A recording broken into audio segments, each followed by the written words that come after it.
This is Cyclocross Magazine at the Sea Otter Classic with Jeremy Powers and Mike Kluge. Yes, definitely. Here to show us the new Focus cyclocross bikes. Yes. Tell us all about it. It's good looking, Yeah. it's fast, and it will give like a very nice performance if you know what to do. Yeah. What do you think? That was all right. That was all right. Let's go through the technical features because those people are going to be like, hey, we want to know what's up. So we're familiar with your old bike. We've profiled it many times, but Yes. tell us what's changed. Well, this is their new bike. It's significantly lighter. It's about 500 grams lighter even than the Mars that I was riding. It's about an 870 grams, I believe. It's a full monocoque fork. There is a beautiful design here to prevent the chain from coming off. Right. Did a lot of work on that from the chain coming off. Mike? The total weight of this bike is 6.6 kilogram.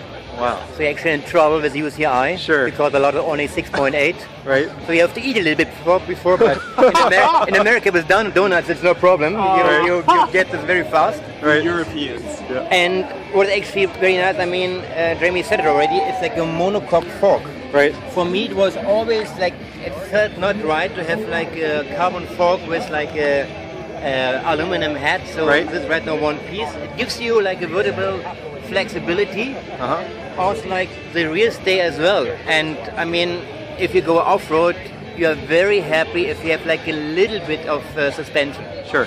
But it gives you good performance in track, and it gives you also a good performance in doing like a high turns. Right. And that gives you maybe like a lot of victories. Definitely. Well, and I'm excited because the geometry, I worked with everyone in Germany. We talked a lot about the geometry and the different things that I was hoping to see in the bike, and it's all come through. So there's it's a little bit longer in the top tube and in the head tube, so a little bit shorter in how it feels and rides. So it's a little bit more of what I was looking for, and I think it translates into a really beautiful ride. And it's coming in cantilever and disc brake, obviously. So it's definitely. And what we I'm also excited. have. We have a through axle system. It's called RAT. Right. You just open that thing, turn it a little bit, and pull it out. Okay. So I think that's like the fastest through axle thing what is right now on the market. And It gives you a lot of stiffness, of course.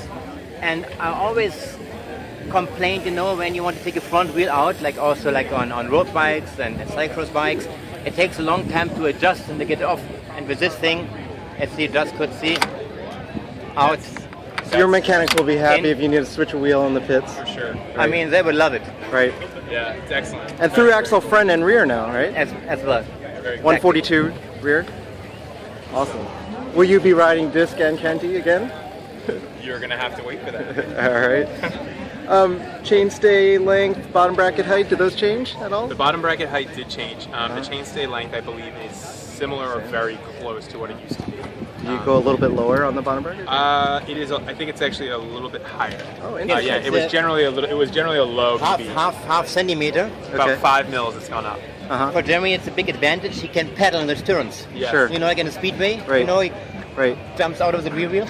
For sure, and I think a lot of deep, heavy races you can appreciate like the deep ruts and the things like that. Being able to continue to pedal in an off-camber section, being able to continue to pedal in a deep mud, and then obviously having the front end be up a little bit more. It's a little bit less stress on the back, and overall handling is it's gonna be a better experience. Because I always say, well, is it better to be low and be a little bit more fatigued and have your muscles in your back really tight, or is it better to be a little bit up and be able to actually execute and have a little bit less? And so I've leaned towards that. I'm more for a higher front end, a little bit wider. So you'll have to jump a little bit higher on your remount, but jump a little bit lower on your barrier hopping. Exactly. Right. Yes. Got it. So you said you had a whole bunch of grams saved on this model. Is that just through the material, or different type of carbon, different layup? Yes, different layup, and that is really the secret. You have to be very, specialized in these things. It's not, you just put it together. Sure. You want to have like a very stiff, that head part you have to be very stiff. Set, and the rear stay as well as a fork. You want to have like a vertical flex. Plus, if we would cut that frame open and you look into the frame, it basically looks like it looks from the outside clean. Clean molding. There's not anything like sticking around or being wood is not neat. So that's like not only from the outside, it's also from the inside.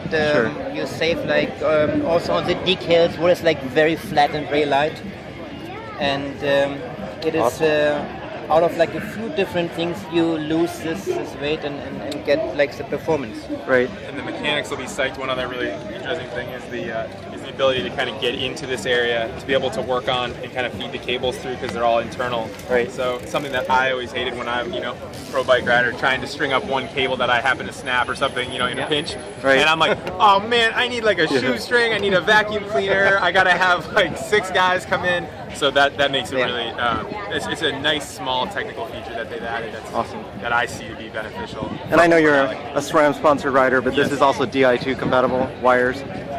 I don't know anything about that. Look, we got it. Great. The R785 levers. Awesome. How much of that weight savings was from the fork versus the frame? The fork. Yeah. The fork weight is 430, I think, and the frame is 875. That's pretty nice for. So you got weight savings from both the fork and the frame this year? Yeah. Awesome. So are you riding one now, Jeremy? Getting there. Yeah. Yes. Yeah. We've had some rides on it, but nothing major yet. It is just coming in now to the States pretty seriously. So yeah. But I'm excited to spend a lot of time on it, and I'm going to be. Right. So we won't see you line up for one tomorrow night. No. Cyclocross race. Unfortunately, no. All right. And while we have you, how's your off season going? Going well, definitely. Getting things going. The new program is coming together well, and yeah, we're just getting ready to announce everything and make it happen. Great. Off seasons are always very nice. Yeah. Well, thanks so much for both of your time. Thank you. For you are more information here, but just for you.